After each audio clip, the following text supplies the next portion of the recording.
Nama biarkan, nama biarkan, nama biarkan. Saudara-saudara, saya baru tadi sore keluar dari penjara. Baru tadi sore saya keluar dari penjara. Tapi saya telah bersumpah ketika di pengadilan Bandung bahwasanya prajurit pembela Rasulullah, bangkitlah untuk agama, bangkitlah.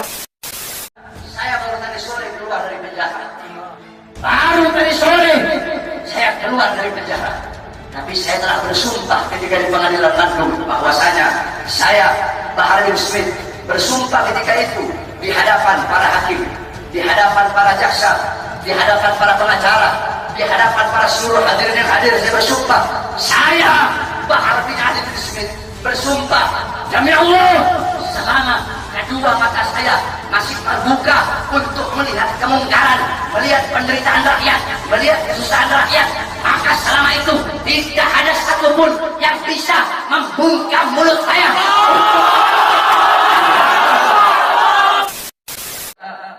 Segala puji dan syukur kehadirat Allah Subhanahu wa taala. Dialah Allah Subhanahu wa taala yang maha besar, yang besar selain Allah kecil. Dialah Allah yang maha perkasa, yang maha kuat, yang kuat, yang perkasa selain Allah lemah. Dialah Allah raja di atas para raja, yang raja selain Allah hamba.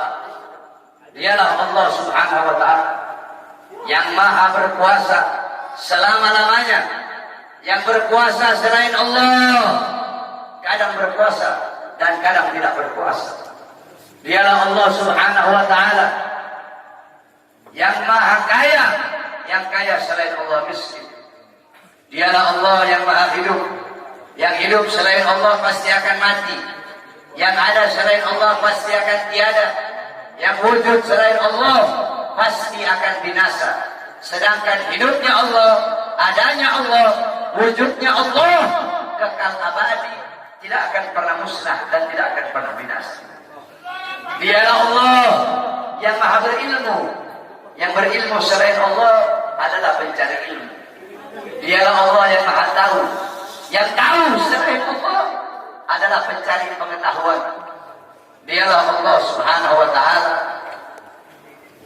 yang maha melihat, yang melihat selain Allah buta terhadap warna-warna yang jauh, buta terhadap warna-warna yang tersembunyi dan warna-warna yang tidak tampak. Dialah Allah Subhanahu wa taala yang maha mendengar, yang mendengar selain Allah tuli terhadap suara-suara yang jauh dan suara-suara yang dekat akan menulikannya. Dialah Allah yang dimana kadar kedekatan hamba dengannya tidak akan membuat hamba itu setara dengannya. Jauhnya hamba darinya tidak akan menjadikan dinding penghalang antara dirinya dengan hambanya. Dialah Allah yang dimana walaupun seluruh makhluk berbuat baik tidak akan menambahkan sedikit pun keagungan di sisinya, dan walaupun seluruh makhluk berbuat dosa tidak akan mengurangi sedikit pun keagungan di sisinya. Dialah Allah yang memisahkan dan yang mempertemukan. Dialah Allah yang memisahkan Nabi Allah Adam dengan Siti Hawa, dan dialah Allah yang mempertemukan Nabi Allah Adam dan Siti Hawa. Allah pertemukan Nabi Allah Adam dan Siti Hawa dalam surga, dan Allah pisahkan Nabi Allah Adam dan Siti Hawa. Nabi Adam Allah turunkan di India, di bawah kaki gunung Himalaya. Siti Hawa Allah turunkan di Jeddah. Kemudian Allah pertemukan kembali di padang Arafah. Dialah Allah yang memisahkan Nabi Allah Yakub dengan anaknya Nabi Allah Yusuf alaihissalam, dan dialah Allah juga yang menemukan, mempertemukan Nabi Allah Yakub dan Nabi Allah Yusuf alaihissalam. Dan dialah Allah yang 1,5 tahun yang lalu memisahkan kita, dan Allah juga yang mempertemukan kita pada malam hari yang mulia. Saudara-saudara sekalian yang dimuliakan oleh Allah Subhanahu wa taala, alhamdulillah. Saya bersyukur kepada Allah Subhanahu wa taala atas nikmat yang Allah Subhanahu wa taala berikan. Hadirin sekalian yang dimuliakan oleh Allah Subhanahu wa taala. Allah mempertemukan kita kembali bisa bertatap muka di majelis yang penuh dengan kemuliaan ini, di majelis yang penuh dengan keutamaan, yang dimana kita semuanya ketahui bahwasanya saat ini Republik Indonesia, negara kita cintai, sedang dilanda pandemi COVID-19, yang dimana kita duduk di sini untuk berdoa. Mudah-mudahan Allah Subhanahu wa taala segera angkat penyakit COVID dari tanah Indonesia yang kita cintai. Sebab Indonesia tanah para aulia, Indonesia tanah para habaib, Indonesia tanah para syuhada. Insya Allah akan Allah angkat semuanya. Saudara-saudara, corona atau apapun itu disebutnya, itu menurut ulama-ulama min ahlil bawatin, itu mereka adalah makhluk ciptaan Allah Subhanahu wa taala. Saudara-saudara, sekalipun corona dikatakan adalah virus yang diciptakan oleh Amerika, atau virus yang diciptakan oleh Cina, atau virus yang diciptakan oleh dokter, pasti ada unsur-unsur makhluk ciptaan Allah yang Allah ikut sertakan di dalam penciptaan virus tersebut, sehingga yang memiliki kekuasaan penuh atas virus tersebut adalah Allah Subhanahu wa taala. Maka satu-satunya jalan untuk menyelamatkan diri daripada itu kembali kepada Allah, taat kepada Allah, patuh kepada Allah, tunduk kepada Allah Subhanahu wa taala.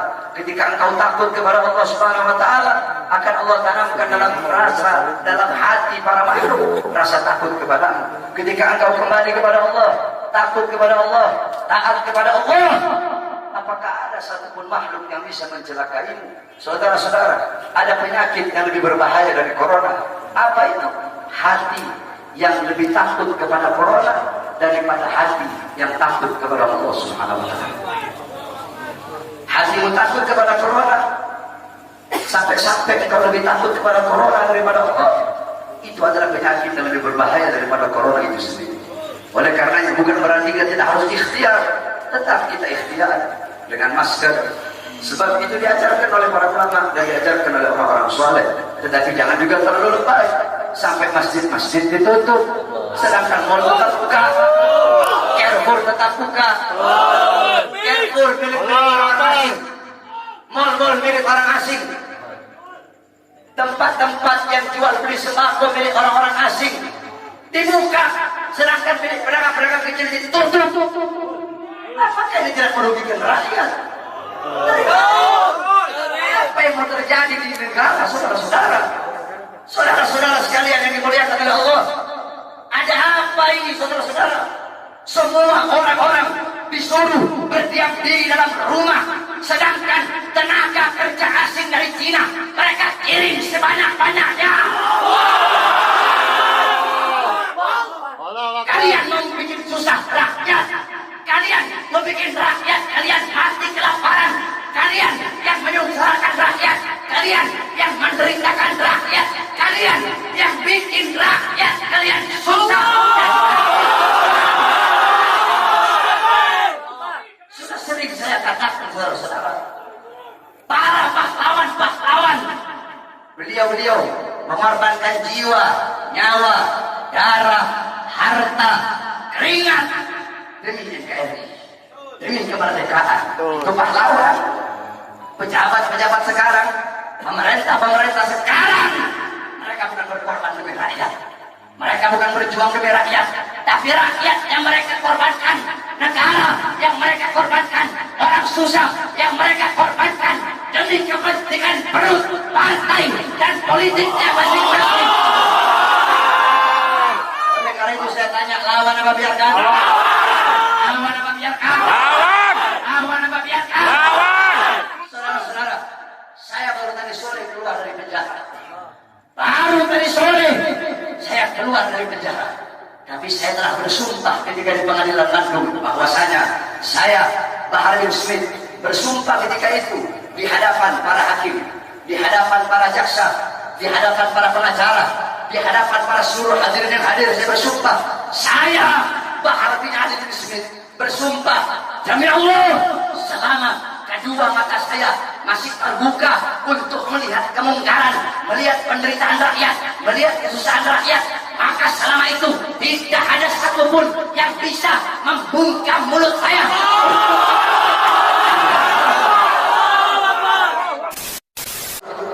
Saya tidak akan pernah kapok. Kami kepada Hawaii sudah bilang, saya tidak akan pernah kapok dalam menyampaikan kebenaran. Jangankan cuma di penjara, walaupun harus dibunuh sekalian.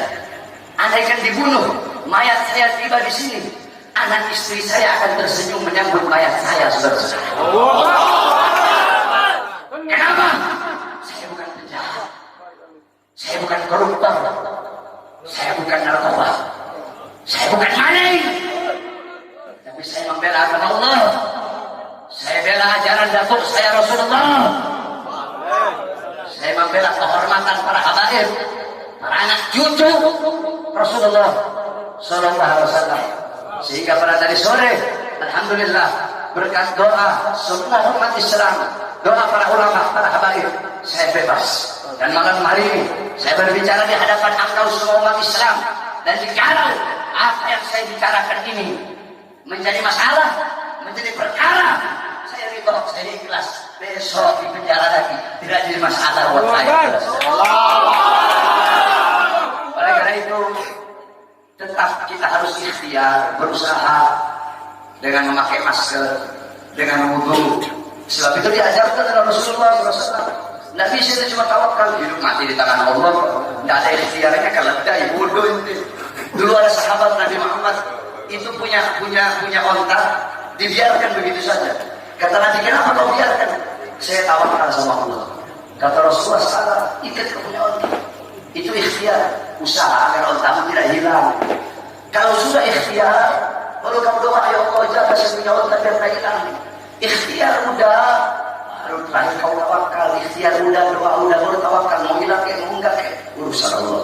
Ikhtiar, pakai masker. Ikhtiar, wudu, jaga kebersihan, itu ikhtiar usaha kita. Berdoa ya Allah, jangan sampai saya kena corona. Kalau habaib sih, kita orang sih habaib sih, tidak ada masalah sama corona sebenarnya. Jadi kalau sama Habib ini jangan bilang, Beb, awas kena corona, salah. Bilangin sama coronanya, corona awas kena Habib. Corona awas, nanti kau dimasuki Habib. Bukan corona masukin Habib, Habib masukin kau. Paham? Paham? Jadi tetap kita ikuti aturan pemerintah.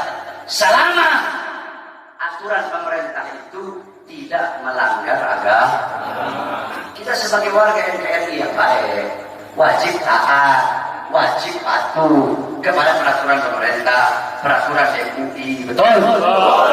Karena apa? Selama aturan-aturan itu tidak melanggar agama, selama aturan-aturan itu apalagi senyawa dengan agama, menyatu dengan agama, maka kita sebagai orang yang beragama Islam wajib untuk mentaati dan mematuhinya. Betul? Tapi kalau pemerintahnya zalim sama rakyat, pemerintahnya kurang ajar sama rakyat, menyengsarakan rakyat, maka wajib untuk kita lawan, saudara-saudara. Betul? Saya tanya semuanya, jawab yang keras. Siap lawan kezaliman? Siap. Siap lawan kezaliman? Siap. Siap lawan penindasan? Siap. Siap hancur demi Islam? Siap. Siap hancur demi agama? Siap. Siap hancur demi Islam? Siap. Siap binasa demi Indonesia? Siap. Allahu Akbar. Allahu Akbar. Allahu Akbar. Allahu Akbar. Sampaikan kepada mereka bahwasanya saya Bahar bin Smith mengucapkan ini, saya tidak takut sekalipun besok saya harus dijemput atau dipenjara hati saudara-saudara. Kenapa? Karena saya memperjuangkan rakyat yang susah, rakyat yang kelaparan, rakyat yang menderita, tersembunyi, tersingkirkan, dikurung dalam rumah, dibikin mati pelan-pelan. Seorang-orang kecil mau kesini mau buka ini susah, sedangkan itu mal-mal penuh, masjid ditutup, masjid ditutup, tempat ibadah ditutup, sedangkan itu mal-mal penuh. Carrefour ada masih buka, Carrefour buka, TikTok buka, Giant buka. Apa? Karena punya asing. Kenapa dibuka? karena ada punya asing di situ. Kenapa tenaga kerja kok dikirim dari luar yang banyak, sedangkan masih banyak pengangguran di Indonesia? Betul? Anak-anak muda yang pengangguran di Indonesia banyak apa tidak? Banyak apa tidak? Banyak apa tidak? Yang butuh pekerjaan banyak apa tidak? Banyak apa tidak? Berarti jikalau pemerintah mereka mengirim tenaga kerja asing dari manapun, mau Cina, mau Australia, mau Korea, mau Jepang, dari manapun, tidak peduli negaranya negara mana, berarti sedangkan Indonesia masih banyak yang pengangguran, berarti pemerintah ingin menyusahkan dan menyengsarakan rakyat.